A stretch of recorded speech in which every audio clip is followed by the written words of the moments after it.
their music isn't that great, the scoring isn't in a great position. What is your take on that? Okay, so here's what I tell people with that exact same question.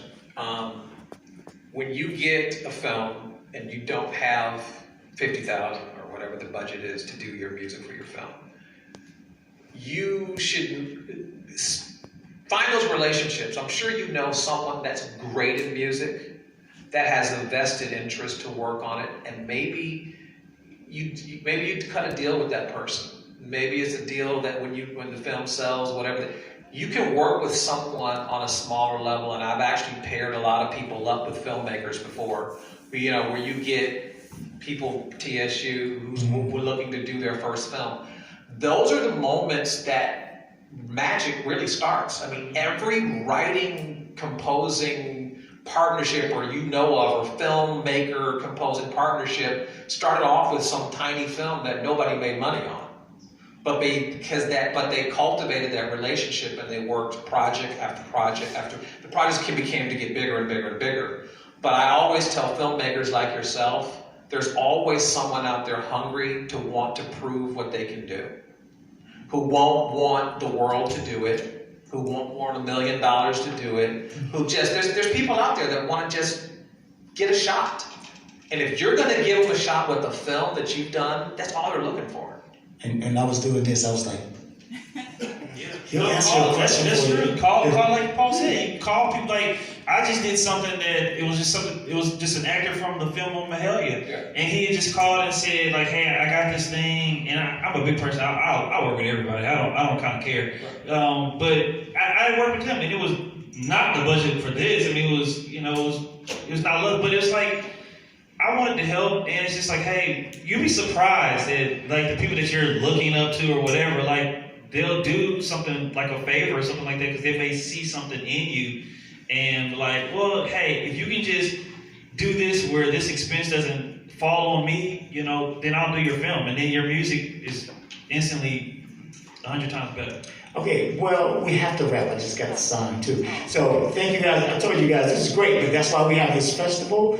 However long they're going to be here, today, tomorrow, talk to them, right? In the hallway, at the receptions, at the other films. So stay and watch films. We have the rest of the day to go. So thank you, man. Thank you all so much for being here. Appreciate you all. And again, there are more panels, more workshops, and films. So have a great day. Thank you. Thank you. I think the next thing is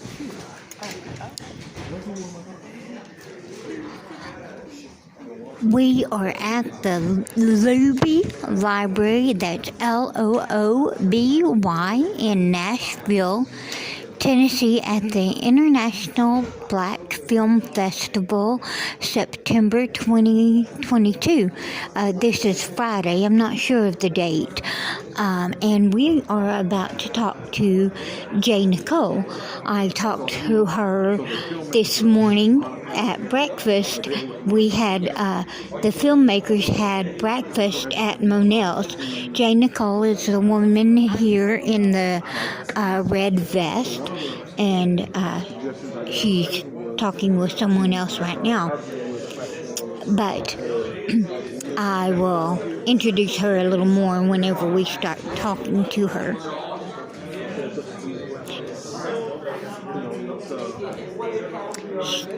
She is an independent filmmaker, like you heard her mention earlier in her question.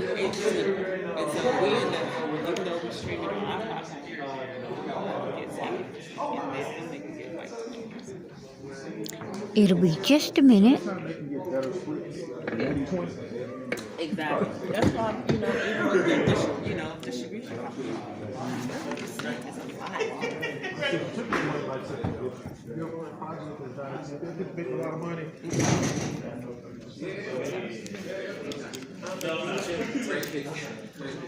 Well, I thought we were going to talk to her.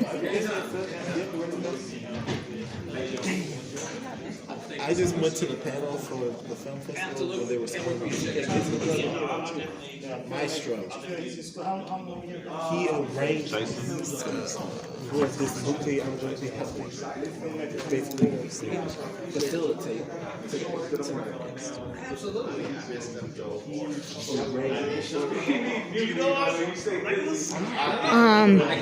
This event is also a networking opportunity for independent filmmakers.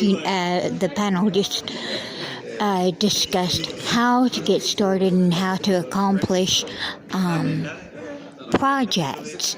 And so filmmakers like Jay Nicole are also networking. So I might not get to talk with her.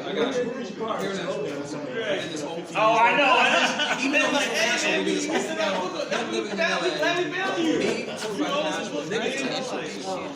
So we did the film kind of Daughter and from here. man, it's so good, man. When I saw him, I was like, I know him. So you in LA now? Yeah, I'm He's in LA. Y'all in Nashville. We're in Nashville. Okay, Jay Nicole is moving on.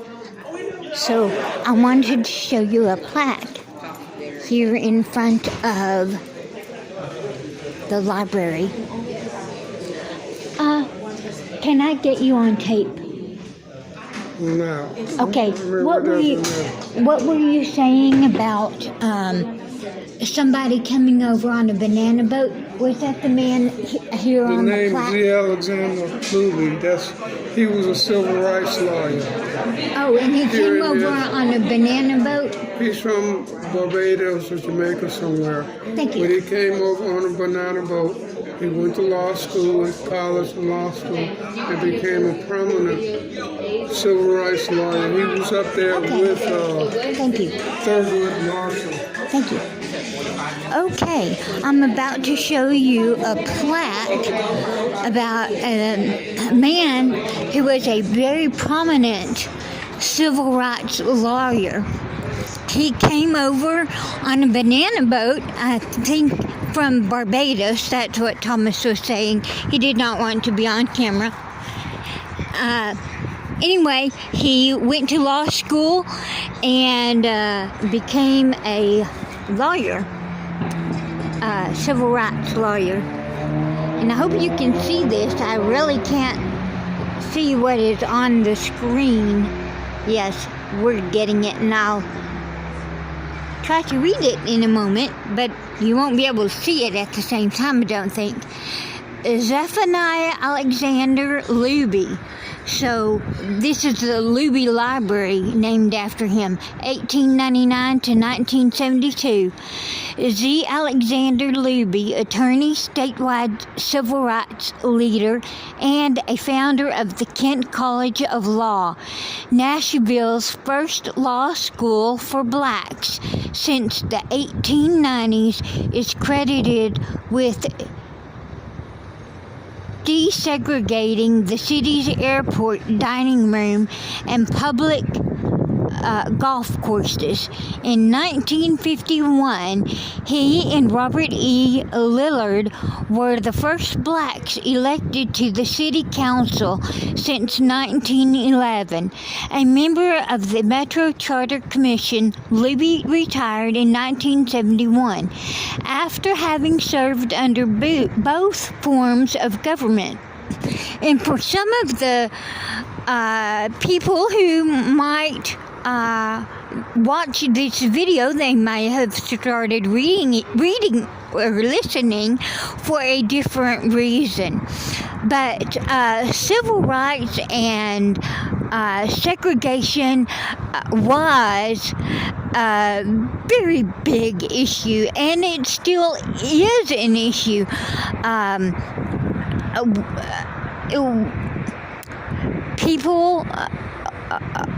Some people might find it very hard to understand all of the oppression that black people have undergone in the United States. even after slavery was ended by Abraham Lincoln, that doesn't mean, or I could have my history wrong. Take it back about Abraham Lincoln. Even though slavery was ended, there was still so much oppression of one person not allowing another person to get ahead. And that does not mean not get ahead of them, just not make it up in the world, be successful, provide for their family, enjoy life. Whenever there was segregation, black people had to use a different restroom. They could not eat in the same establishments with white people. And if they were so lucky, which really is not lucky, they would be allowed to eat in a separate area of a restaurant. And, sorry, I don't want to cry. I don't want to encourage anyone else to ponder or think about the atrocities that occurred for another person or another segment of the population, because then they could possibly pull that into their life or something similar happening in their life, and not something I would want to wish on anyone. But maybe I'll record a little more. I did not come prepared to record today. I just saw this event going on and thought that people would be interested. But I might get to talk with another filmmaker later on. Have a good day.